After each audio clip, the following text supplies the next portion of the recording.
اگه شما هم با یه سرمایه کم تو بازار کار میکنین، حتما این حس رو تجربه کردین که هر معامله چقدر میتونه استرس آور باشه. انگار که سرنوشت کل حسابتون به همون یه معامله بستگی داره. امروز میخوایم یه استراتژی خیلی شفاف و قدم به قدم رو با هم بررسی کنیم که دقیقاً برای همین شرایط ساخته شده. یه روشی که کمک میکنه با خیال راحت‌تری معامله کنی. خب، سوال اصلی اینه. واقعاً چطور میشه وقتی سرمایه‌مون محدوده اون اضطراب رو کنار گذاشت و ریسک رو به صفر رسوند؟ شاید به نظر غیر ممکن بیاد، ولی امروز با هم میبینیم که یه راه حل خیلی عملی و قدرتمند براش وجود داره. بذارین از اول شروع کنیم، یعنی از خود چالش پورتفولیوی کوچک. وقتی پول زیادی تو حساب ندارین، هر معامله یه بار روانی و مالی خیلی سنگینی داره. دقیقاً همینه. هر معامله انگار حکم مرگ و زندگی رو برای حساب شما داره.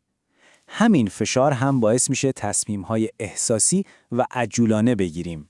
اما خبر خوب اینه که یه راه کاملاً ساختاری یافته برای غلبه بر این وضعیت هست. خب، راه حل چیه؟ اینجاست که میرسیم به اصل مطلب، استراتژی ورود دو واحدی. این یه روش کاملا منضبط و حساب شده است که از همون لحظه اول کنترل معامله رو میده دست خودتون. باورتون میشه کل قدرت این استراتژی توی همین یه عدد ساده خلاصه میشه، عدد 2. لازم نیست دنبال سیستمای پیچیده باشیم. تو این روش ما هر معامله رو به 2 قسمت مساوی تقسیم میکنیم. به همین راحتی. خب، حالا ببینیم چجوری کار میکنه. فرایندش فوق‌العاده ساده است. قدم اول اینه که هدف سود اولیه‌تون یا همون تارگت 1 رو مشخص میکنین.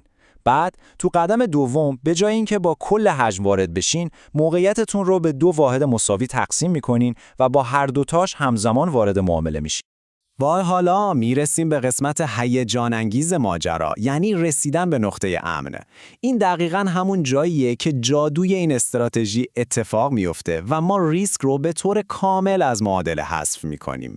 فرض کنین همه چی خوب پیش رفته، قیمت در جهت تحلیل شما حرکت کرده و بوم، میرسه به اولین تارگتی که مشخص کرده بودین. این لحظه یه نقطه عطف خیلی مهمه و وقتشه که 2 کار حیاتی رو انجام بدیم. خب، اینجا خیلی مهمه. به محض اینکه قیمت به تارگت اول خورد، شما بلافاصله نصف پوزیشن، یعنی یکی از اون واحدا رو میبندین و سودش رو میذارین تو جیبتون. همزمان حد ضرر اون واحدی که هنوز بازه رو میارین و میذارین دقیقاً روی نقطه ورودتون.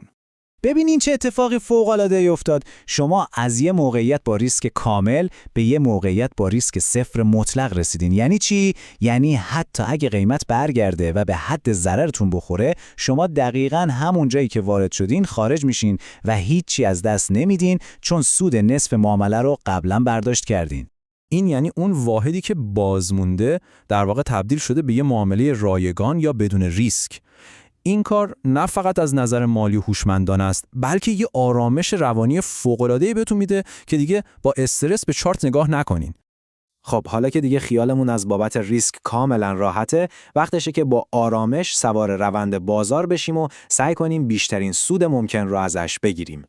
فرض کنیم بازار همچنان قویه و قیمت به حرکتش ادامه میده و به سمت تارگت دوم شما میره. عالیه. اینجا جاییه که شما شروع میکنیم به قفل کردن سودهای بیشتر. اما چجوری؟ خیلی ساده. وقتی قیمت به تارگت دوم رسید، شما دوباره حد ضرر اون واحد باقی مونده رو جابجا میکنین. این بار اون رو از نقطه ورود میارین بالا و میذارینش روی تارگت اول. با این کار سود فاصله بین نقطه ورود تا تارگت اول رو برای خودتون تضمین میکنین. به این میگن فرایند پله‌ای. دقیقاً مثل بالا رفتن از یه نردبون میمونه. قیمت یه پله میره بالا، شما هم حد ضررتون رو یه پله میارین بالاتر. اینطوری سودتون رو پله به پله قفل میکنین و این کار رو تا زمانی که روند ادامه داره تکرار میکنین. خب، بیاین یه جمع‌بندی سریع بکنیم و ببینیم این نظم و انضباط چه نتایج کلیدی و مهمی برامون داره. در واقع 3 فایده اصلی داره. اول و مهمتر از همه، ریسک شما بعد از رسیدن به تارگت اول صفر میشه. تمام. دوم این که سود رو به صورت پله‌ای تثبیت میکنین و دیگه نگران برگشت‌های ناگهانی بازار نیستین. و سوم که فوق‌العاده است، اینه که این روش به شما اجازه میده سوار روندهای قوی و بزرگ بازار بشین و تا جایی که جا داره سود کنین. اونم بدون اینکه ذره ریسک اضافه تر قبول کرده باشین. و در نهایت همه چیز به این سوال آخر میرسه. شما الان استراتژی رو بلدین. دیدین که چقدر هم ساده بود، نه؟ اما سوال اصلی اینه: آیا اون انضباط رو دارین که این روش رو مو به مو بدون دخالت دادن احساسات اجرا کنین؟ جواب این سوال فقط دست خودتونه.